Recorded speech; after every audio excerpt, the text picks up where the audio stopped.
Okay, so I feel like I've covered quite a lot of like this game's RAM drills, layouts and bits and pieces. I think I've got to a point where till obviously 1.6 is upon us and then we can start it all over again. So today I'm going to be talking to you about Goliath drills. Now pretend we're in a cave and we're underground right on the bedrock, and this is the bedrock, but I've had to build this here because, gonna be honest, digging out an entire lot just to show you an example is a little bit of a pain in the arse. So what I've done is I've basically recreated what I would do as a Goliath build. This is how I would lay it out, and the reason why I would lay it out like this way is because of the optimization between keeping things on the conveyor belts, the grinders and so on and so forth. The first thing you should notice is the grinders. We're using more grinders than we would be on a ram drill. On a ram drill build we're only going to be using 3.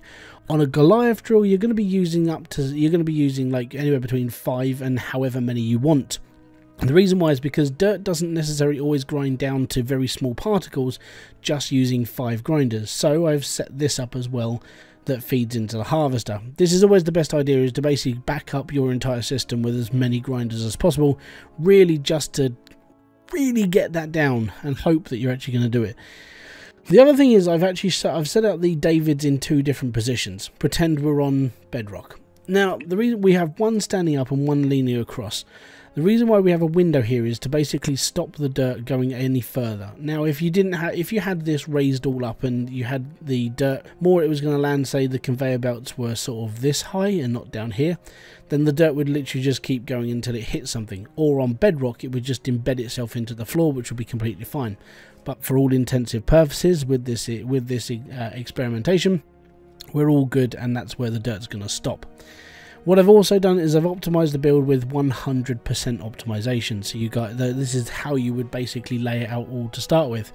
Obviously, let's do the math to start with. So 50% minus 1, so down to 49.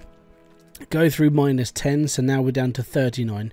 38, 37, 36. Boom, 100%. That doesn't matter anymore. 99, 98, 97, 96, 95, 94, 93, 92. Boom, 100%. We're 100% on that Goliath. We're 100% on that Goliath. We are 100%. I picked up a window. Cool. We are 100% on the harvester as well, because we are running a chamber just around the corner here. This pushes this to 99. This pushes it to 100%. That's 99, and then obviously into the back of the harvester. That's 100%. And we've got our gems set up and everything else as well. As said, pretend we're on bedrock. But what you first off need to do is obviously turn on your Goliaths. Hey, finally. Right. And what we're going to do is we're going to turn this on. So this is what happens with both the Davids. So one points up into the bottom of the Goliath, the other one that the Goliath actually meets it on the. This will retract down about 4 spaces until it actually hits dirt. So it will actually just dig a big hole. That's if you're not using Davids. If you are using Davids, then it will go through like it always does. Dirt goes through the grinders. It breaks down to a point that there is not a lot left. We're breaking down all the way down to very, very small marble. The only thing you'll recognise is because we're not on bedrock, this is going to last longer. But what we'll do is we'll talk about this one to start with. So the drill doesn't have to go down as far, and as soon as it hits the David, it will retract. This one actually has a slightly quicker response time because of the amount of dirt that's it's going to be piling through, and the shortness of time it's going to take for the drill to retract up to here and then meet the dirt takes a little bit less time. This is the drill I prefer to set up. But then if you want profit, you want to be going to the dirt, which means you want to be doing this one. So yeah, you want to be using this sort of setup, and you want to be using this sort of this top sort of like feeding platform for this sort of dirt. The reason why is mainly because it will break down everything you need it to. The other thing that some people do get a bit concerned about is leaving the space between the Goliath and the actual conveyor belt. If this is in any way bothering you about this, you can raise this up to the same level. You can still have your David underneath the Goliath, but as long as there is a space here where the pipework can work in and out, you're all good. This is just something that you have to sort of learn over time when it comes to like placement and the joys of basically doing this. So again, pretend these are giant bits of gold and metal. So when it comes to this drill here, this is the one I actually want to show you guys. So we're going to have to move lot to actually show you this. Welcome to my experiment. Right, okay, so this is the other version of the David drill, the sideways David, and these were on this sort of bedrock. They're a pain in the arse to put the crystal in. There are two ways to do this to start with. Number one, you can either do it this way by opening the door, and then you have to try and place the actual shard bar in to the actual thing like this, and then it's not always going to work, but it does actually sort of, it registers as it's actually connected. Or what you do is you pick up the David, you put the shard bar on the floor where the David's going to go, and then you put the David on top of it, and it actually registers. It's a little bit strange, but it's a weird system. But as you can see, we can only see half of the dirt ball that comes out. This drill will retract until it hits through the dirt. It will go round 2 cycles, and then it will basically retract. Then the David shoots another ball. The reason why this happens is because the Goliath cannot penetrate through bedrock. This is something that we all have to realise now, and this is one of those things that's a little bit of a pain, but at the same time it's got this sort of, it sort of has to be done like this. The reason why it has to be done like this is because it has to have a stopping point. The bedrock is the stopping point. And with this setup, the Goliath will only drill down through 2 sections of the dirt, and it will retract itself, and that's where the cycle comes. The pause between is a little bit lengthy because you have to wait until the David resets for the Goliath, and then all the drills set up and it's all good. But it is literally down to the timing. So if you want a slightly quicker build, personally, I would go with the David pointing up, because you're going to get more dirt on a per rotation.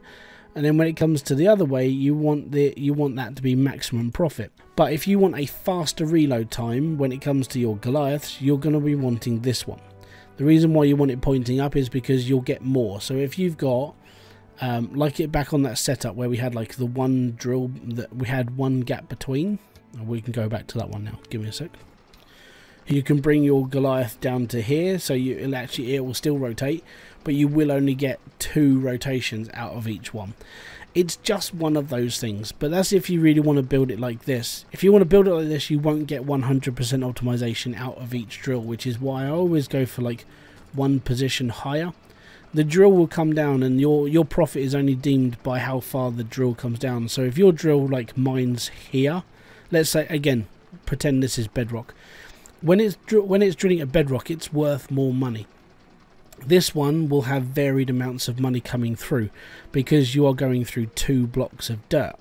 So the way that this is set up is it comes down to your preference of how fast you want your drills to reload and how much dirt you want them to basically get before each reload. Personally, as a personal preference, I prefer this way. The reason why is I can take the shard bars out of the actual chute here with no major issues, but then if I'm on bedrock and I'm setting it up this way, it's a bit more of a pain because you can only see half the box. You've got to try and slide the shard bar into the actual box as well, which it's time consuming to say the least. With this setup, with both these setups, the downside is if you see a lot of people like sticking them next to each other like this. The problem with this setup is that you sort of need to be able to get into the actual drill so you can change the shard. Now, ways around this is to daisy chain the actual drills themselves, and you would chain them together like this. The reason why each one is this works in either way is because number one, you can still get to each of the chamber doors without having to like mess around with too much. So you can take it out, put the shard bar in, it's all good. It gives you that one space, and that's mainly what most people are sort of aiming for, to actually be able to change things up. And it's the same on this one. I mean, if you want to, you could put one in here, and then you would go around your pipe work and you put one of them here and then one. And this, I prefer this setup over this setup. They both can do the same thing. It's the same spacing. Okay, so it's a good build if you want to run dual conveyor belts, yes. But if you want to run one single conveyor belt with your D&Gs either side, this is your best bet. This is the one that I would prefer to build. I mean, you're not going to be able to squeeze them all in each time, but you're going to be able to link in quite a lot, and it works out even more pressure. You can optimize these to 100% as well. With this build, it's a lot more sort of like, you know, there's a lot more room underneath that's being used up. So yeah, these are your choices when it comes to David and Goliaths. Number one, you could have it so each one of your drills looks like this. I've built like this before. This works really, really well. Or you can build with dual conveyor belts, because obviously you're going to need 2 conveyor belts, so you can put a Goliath on either side, because the Davids are going to be pumping out underneath. Or you can go for 1 single conveyor belt with the actual Goliaths or the actual Davids off center, and then from there you're able to like actually get in underneath your build and actually change out the chambers. But all this comes down to what you want from your David and Goliath build, and how you're going to go about optimizing your build for what you want it to. Like I said, this way is decent. I prefer this way over everything because I can control everything from one side. But I like that build over there as well, because I'm able to run a conveyor belt with 2 sides full of stuff making me money. This one is a little bit more of a pain to actually wire it, well, to actually plumb in properly. But it does work. I've used it in a couple of like tests before, and it's actually not a bad little build. It is better for big builds. So I hope this video has helped you guys. I hope this is giving you some sort of insight of what you can actually do with your like David and Goliaths. And don't forget, if you're grinding up enough and it gets down to really small tiny particles, you're doing the right thing to earn a lot more money. So you want dirt this big and not that big. Okay? At the end of the day, the smaller the better when you're doing David and Goliaths, because the more profit you're going to make. So I hope hopefully you've enjoyed this video. If you have, don't forget to hit the like, subscribe and notification button below for all other updates, and I'll be back here with a brand new video, live stream, or whatever else I do in this channel. Until then guys, peace out, have fun and enjoy everything you guys do. Bye bye for now.